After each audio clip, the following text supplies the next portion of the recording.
kuni gabaabamatti waaqayyo qofaadhaaf kan sagadamu jechuudha.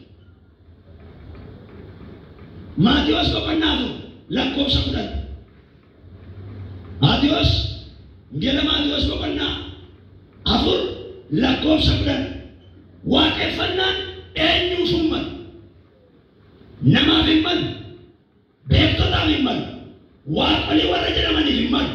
Waaqayyo qofaadhaaf mala. Ameen. Ameen. Waaqayyo qofaadhaaf.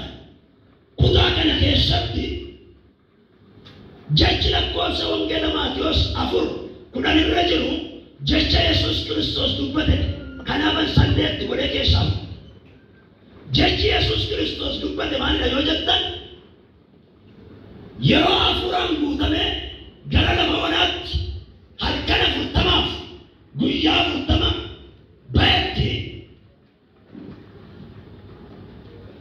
erga foonsaa dadhabe sheexanni akkuma hewaaniin qaama keessaan dhuftee qaama godhattee yookaan bofa qaama godhattee dhuftee ishee goyomsite. Har'as immoo gooftaa Yesuus Kiristoos yerootti foonsaa, yerootti dhiigisaa, yerootti lafeensaa, yerootti buusaansaa nama isa barbaachisuuf keessaa dhabetti gara isaa dhufte. Har'as qaama Eden keessatti ittiin dhufte karaa bofa isa bofa barahaa isa jedhamu isa kana keessaan gara isaa dhufte. Wantoota gurguddaa lama isaan duratti gaafatte isa kana isinitti hin kaasu. Isa lakkoofsa 10 kanarratti akkasittiin jette kufinaa sagadii ittiin jette. Ala dhaggeeffadhaa. Kufiiti naaf sagadi. Yeroo itti kuftee naaf sagaddu wanta ani hogganee jiru kana hundumaan si kenna.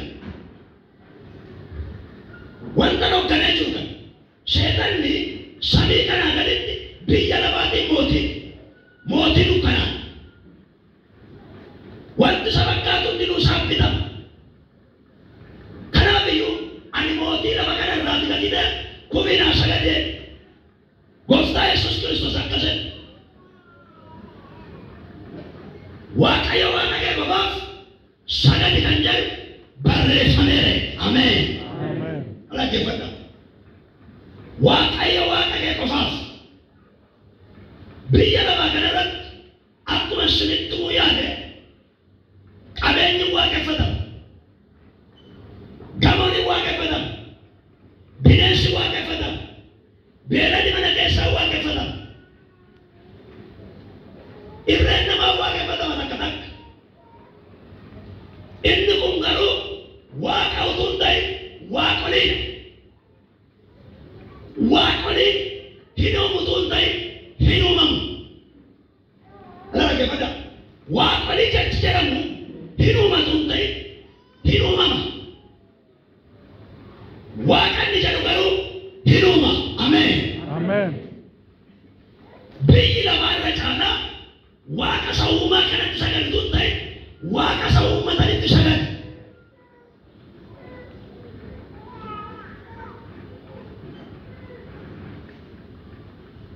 Biyya Gibsii keessatti waaqa uumamaatti sagadu hin ta'in Fariyoon fa'a mootii warra Gibsii fa'a waaqa ofii uummatanitti sagadaa turan. Akkuma kana abbaan Abrahaam fa'a biyya isaanii keessatti waaqa tolchanii gurguraa waaqolii sanaaf sagadaa turan. Warri kun lubbuu qaban dhaggeeffadhaa. Warri kun jiraachisuu hin danda'an. Inni jiraachisuu danda'u isa anaaf siif ardii samii kana uumedha. Ameen. Ameen. Kanaafi jireenya lafaa kanarratti qabeenyaaf sagaduu baraaf sagaduu utuu hin ta'in dhalli namaa isa uumeef sagadee jennaan jireenya qaba, ulfina qaba. Kanaafiyyuu Waaqayyo dursa nama kan inni uummateef akka inni isaaf sagadu malee akka inni irraa garagalee waaqa mataa isaa uummatee kun waaqa kooti jedhuun miti. Israa'eelonni gaafa biyya Gibxiitii ba'an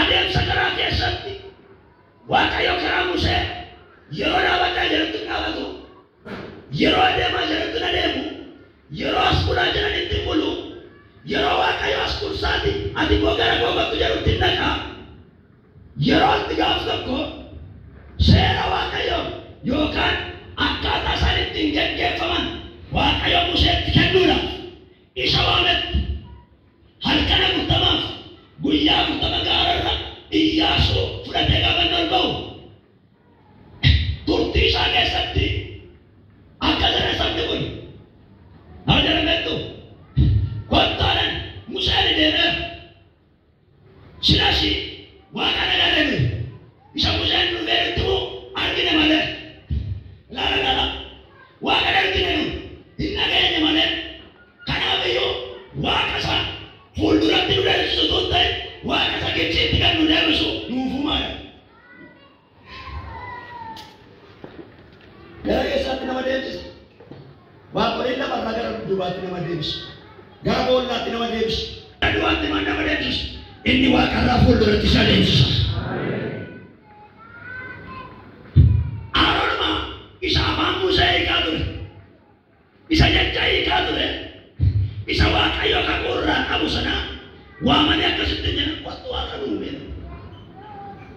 Waaqayyo warra Gibxiirraa kan ittiin jiraatan qabeenya dhaalarraa guursisanii fudhatanii akka isaan ba'anii dubartoota warra Ibrootaan himee warqee mormaa, warqee gurraa, lootii funyaanii, kan mormaa, kan miillaa, kan mogolee kana yookaan gulubii kanaa jirata bayeerinaa fudhadhaa ba'a. Isa ittiin jedharraa sassaabbatanii isa fudhatanii ba'a. Fidaa hin warqee. Waan Waaqayyo ulfina isaanii kenne gara salphinaatti. Fidaa sassaabaatti ciraa biraan hin jiran. Ammuma ogeessota achi keessa garee tokko waamee warra tuman warra sibiila tuquudhaan beekaman achi keessa isaanii waamsisee bifa jabbii hojjechiise.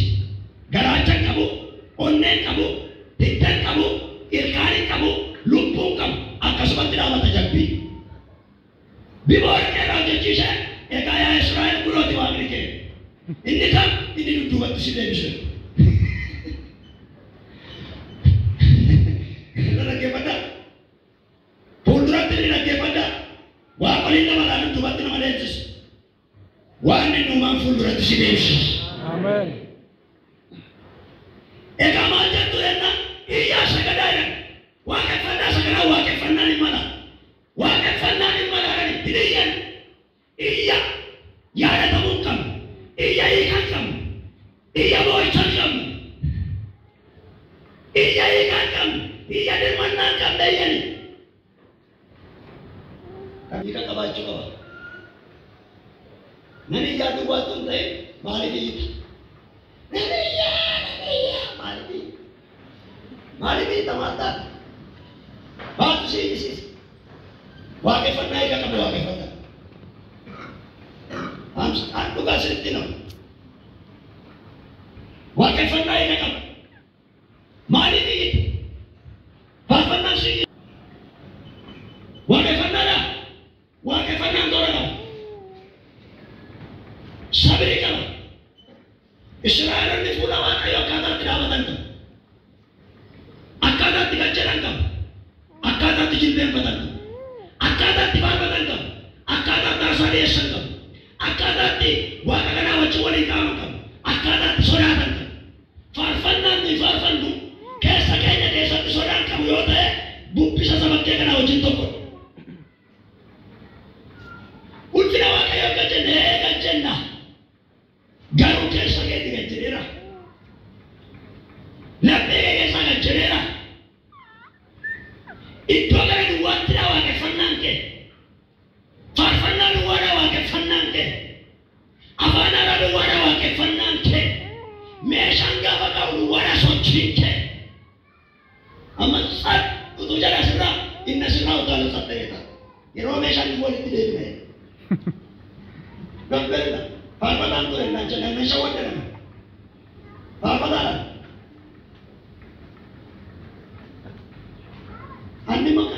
Masjid kepada singkap. Gitar kan. Di kamar kita ada dua insan juga. Insan mana kalian asli. Wakil fana nak kasih. Wakil fana hikmat asal. Karena wakil jadi. Hamba insan jerut tiwal digen. Hamba keyboard jerut tiwal digen. Hamba barman jerut tiwal digen. Karena wakil fana itu. Landa baraga wakil fana itu. Besta laga wakil fana itu. Wargos wakil fana itu. Mari dah itu wakil fana. Ini tu Yesus satu dua tiga dia bersurat. Wasa mundur tiga dia bersurat. Ya? Tidak ada kodara tu. Di mana terlihat kita buka timnya saja. Baru yang mana? Di mana terlihat kita? Kota itu wakil fakati ditakkan. Kaya mau kerjanya naik kan bisa di. Hai, sekarang wakil fakati. Mia, karena wakil kayu ada nama kalian umat isam kafara bakka sakan. Saya kaya sadari ko kon naja. Lakuab sa mga sadari na kurapit. Wan ka ba tama macaba kung kullo sinitima? Wan ka ba sinitima? Macaba kung kullo ng God of permanent.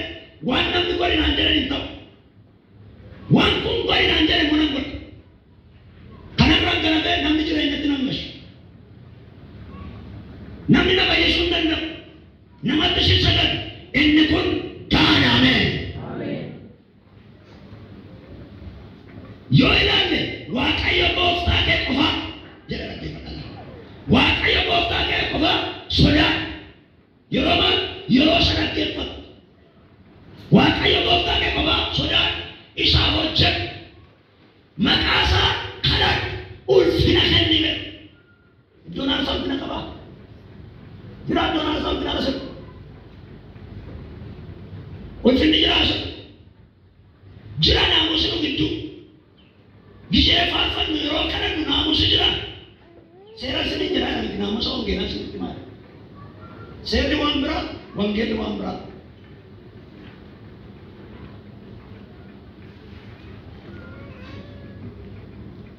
Waaqeffannaa jechuun inni biraan. Dhaggeeffannaa qabadha. Waaqeffannaa jechuun inni biraan isa qofaa gammachiisanii jiraachuu. Isa qofaa baarfatanii gadi ba'u miti. Jireenya waaqeffannaan ijoo. Saba Waaqayyo waaqeffannaan jireenya. Agaamaa jira. Waaqeffannaan jireenya. Guyyaa sanbataa qofaa miti waaqeffannaa.